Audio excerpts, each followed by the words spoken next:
사해사본에서 발견된 이사야의 환상은 이사야의 순교와 이사야의 환상으로 나누인다. 이사야의 순교 부분은 기원전 2세기에서 기원 후 1세기 사이에 유대인이 저술한 유대교 비경전이다. 그 가운데 환상 장면은 기원 후 중엽에 추가한 그리스도교적 묵시 문헌이다. 이사야는 환상과 천사의 말을 듣는 입신 체험을 많이 했다. 그리고 그 말들을 모두 그의 제자들에게 기록하게 했고 전했다. 이사야는 대천사의 인도를 받아서 최고위 하늘에 계신 예수 그리스도께서 지상으로 내려갈 시기를 기다리는 것을 보았다. 이사야는 십자가에 못 박혀 죽은 예수 그리스도가 하나님이라고 믿는다. 이사야가 하늘을 층층이 올라갈 때에 각 층이 하늘 이권위가 다르고 거룩함이 다르고 지위가 다름을 보았다. 천당에서는 지상에서 일어나는 모든 일을 기록하는 책들이 있다. 천당에서는 숨겨진 것이 하나도 없다. 예수께서는 왜 이사야를 육체의 모양으로 그 높은 하늘에서 불러들였을까? 예수께서는 이사야의 모습을 입고 지상으로 내려올 것이기 때문이었다. 정말 놀라운 일이지요. 오늘은 두꺼운 문서 중에 이사야 선지자가 지금 이 말세에 대한 예언 기록이 너무나 섬찟할 정도로 예언했다는 것입니다. 그는 종말의 교회 모습과 성경 예언을 제대로 외치는 자는 하나도 없다고 말합니다. 그는 그곳 천당에서 앞으로 지상에 내려갈 예수 그리스도의 탄생과 제자들과 십자가에서의 죽음과 부활과 교회와 666적 그리스도가 어떻게 세상을 미혹하는지 다 보았습니다. 오늘은 특별히 그가 그 종말의 시간의 교회의 행동과 주님 재림 후일까지 말해보겠습니다. 그때에는 지혜도 없으면서 많은 사람들이 직위를 탐내고 많은 장로가 자기네 양떼에 대해서 무도하고 난폭한 목자 노릇을 할 것이다. 양떼에게 거룩한 목자가 없기 때문이다. 많은 사람들이 성인들의 영광스러운 옷을 버리고 탐욕자의 옷을 입을 것이며 사람 차별과 속세의 명예에 대한 애착이 널리 퍼질 것이다. 주님의 재림에 관해서 많은 속임수와 허풍이 판을 칠 것이다. 성령이 많은 사람에게서 떠나갈 것이다. 그때에 예언자가 별로 없을 것이며 신빙성 있는 말을 하는 사람도 별로 없을 것이다. 여기저기에 약간 있을 뿐이다. 그것은 그분을 섬긴다고 하는 제자들의 정신이 오류와 간음과 자만과 탐욕으로 가득 차 있기 때문이다. 그러한 제자들 사이에 목자들과 장로들 사이에 심각한 불화가 발생할 것이다. 마지막 시대에는 이러한 제자들이 시기심에 사로잡히고 각자 자기 구미에 맞도록 아무 말이나 짓거려댈 것이기 때문이다. 이러한 사람들이 먼저 온 예언자들의 예언을 저버리고 자기네 멋대로 짓거리기 위해서 나의 환상들에 대해서도 전혀 주의를 기울이지 않을 것이다. 헤제키야여, 그리고 내 아들 야수파, 이러한 때는 세상의 완성이 때이다. 세상이 이렇게 완성되고 나면 이 세상 이왕이며 강력한 지배자인 벨리아르가 하늘에서 내려와 사람의 모습을 취하고 무도한 왕 자기 어머니를 죽이는 자로 나타날 것이다. 벨리아르는 태어날 때부터 이 세상을 지배해왔다. 이러한 왕이 심지어 사랑받는 그분의 12사도가 심은 나무를 박해할 것이며 사도 가운데 한 명이 그 소나귀에 떨어질 것이다. 벨리아르가 이러한 왕의 모습으로 올 것이며 이 세상의 모든 권력도 함께 와서 이 왕이 시키는 대로 순종할 것이며 왕이 말에 따라 밤에 해가 뜨고 달이 육시에 찬란히 빛날 것이다. 왕은 자기가 원하는 것이면 모두 이 세상에 실현할 것이며 사랑받는 그분의 이름으로 행동하고 말하며 심지어는 나는 하나님이다. 내 앞에 다른 신은 하나도 없다라고 말할 것이다. 여러분, 적그리스도가 예수의 이름으로 온다는 겁니다. 교회는 속지 않도록 대비하여야 합니다. 사랑받는 그분을 영접하려고 뭉쳤던 대부분의 사람들이 왕에게 붙을 것이며 이것은 모두 적그리스도의 소가 배교하는 교회 모습입니다. 왕의 기적의 힘이 모든 도시와 지역에서 드러날 것이다. 왕은 모든 도시에 자기 동상을 건립하고 3년 7개월 27일 동안 통치할 것이다. 많은 신도와 성인들이 십자가에 못 박혀 죽은 예수 그리스도를 보고 그분에게 희망을 걸었고 또 믿었는데 그 가운데 극소수만이 사막에서 사막으로 달아나고 그분의 재림을 기다리면서 제자로 남아있을 것이다. 이사야 의환상에서는 대환란전 휴거가 없습니다. 참고하십시오. 1332일이 지나면 일곱 번째 하늘의 천사들과 성인들을 데리고 그 하늘의 영광에 쌓여 주님이 다시 오실 것이며 벨리아르와 그 부하들을 게헨나에 집어 쳐넣을 것이다.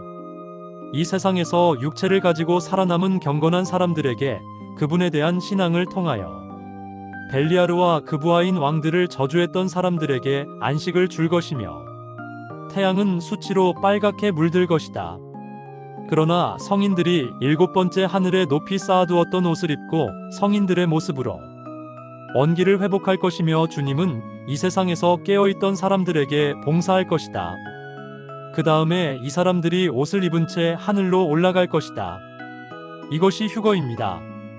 그러나 그 육체들은 이 세상에 남을 것입니다.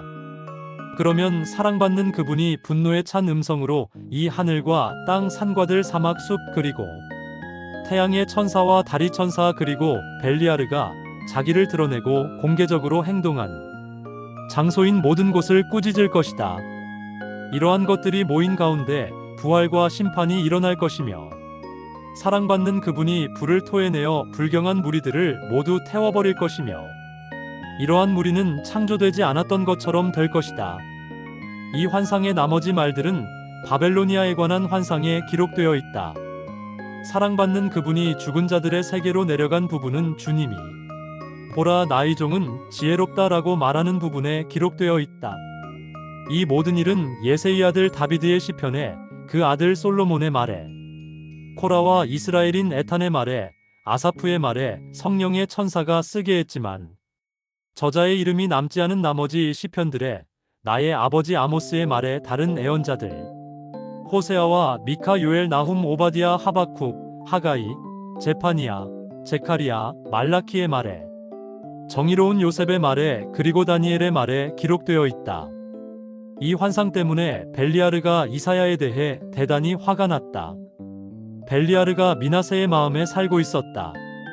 이사야가 나무 자르는 톱으로 잘리게 되었다. 이사야가 톱에 잘리는 동안 이사야를 매도하던 벨키라와 거짓 예언자들이 모두 일어나서 이사야의 꼴을 보고 조롱하며 사악한 기쁨을 드러냈다.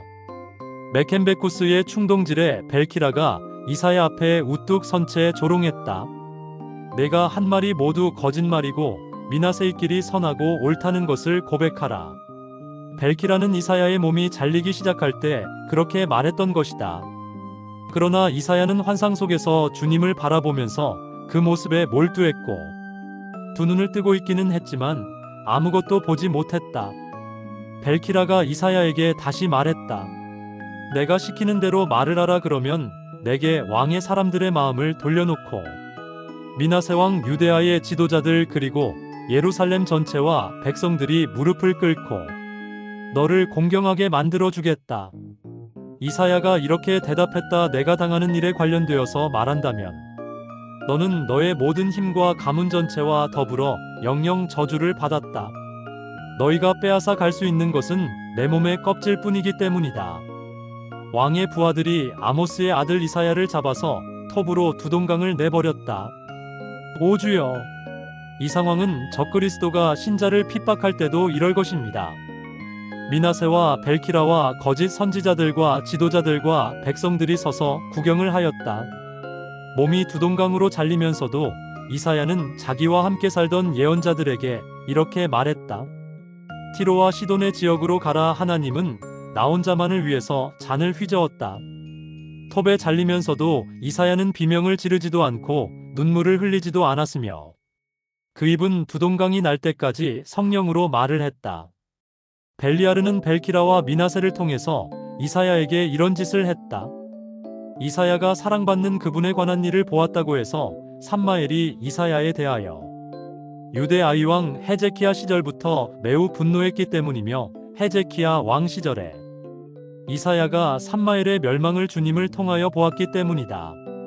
정말 놀라운 문서입니다.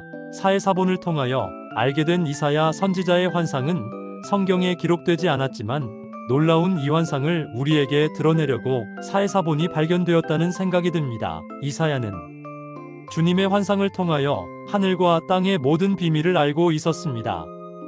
이 일은 마치 거룩한 성도가 마지막 날에 적그리스도가 왕이 되어 나타나서 온 세계 각국과 도시에 동상을 세우고 경배하라 할 때 경배하지 않는 자들은 멸치던 죽게 하더라 라는 계시록의 말씀을 생각나게 합니다. 우리도 이사야처럼 말할 수 있도록 대비합시다. 구독으로 따라오시면 더 놀라운 글을 보게 되실 겁니다.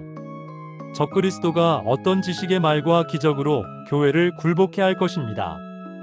이 일은 전후무후한 대환란 때의 일이 될 것입니다. 나는 그가 나타나서 세계의 환호를 받고 큰 건물로 들어가는 꿈을 꾸었습니다. 그는 걸어가면서 환호하는 대중을 향하여 씩 웃었습니다. 그 모습은 내 눈에 얼마나 사악하게 보이는지 말로 표현할 수 없었습니다. 하지만 대중들의 눈엔 한없이 멋있고 존경하고 좋아 보였던 겁니다. 그들은 대단히 환호했습니다. 전쟁과 경제 붕괴 그리고 전염병을 통하여 한 차례 이 지상을 지옥으로 만들어 놓고 안전과 평안을 약속하며 예수의 이름으로 말하고 행동할 것입니다. 교회는 명심하십시오. 적그리스도가 먼저 온다는 것을 주님의 재림을 기다리던 사람들이 덥석 이자를 예수님이라 착각할까 두렵습니다. 그는 확실히 이슬람의 메시아입니다.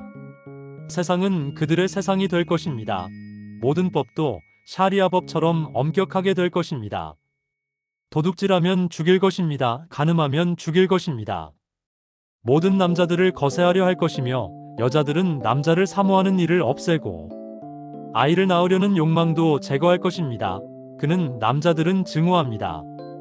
왜냐하면 아담의 자손이기 때문입니다. 하와가 뱀에게 속아 낙원에서 쫓겨났듯이 남자들을 거세하고 여자로 하여금 또다시 인류를 타락하고 지옥으로 보내려 할 것입니다. 북한의 김정은이가 그의 딸을 통하여 한반도 지도자로 세우려 합니다. 왜 딸이지요? 북한은 아들을 선호했고 이때껏 그랬습니다. 왜 딸을 후계자로 세우려 할까요? 세상엔 우연한 일이 없습니다.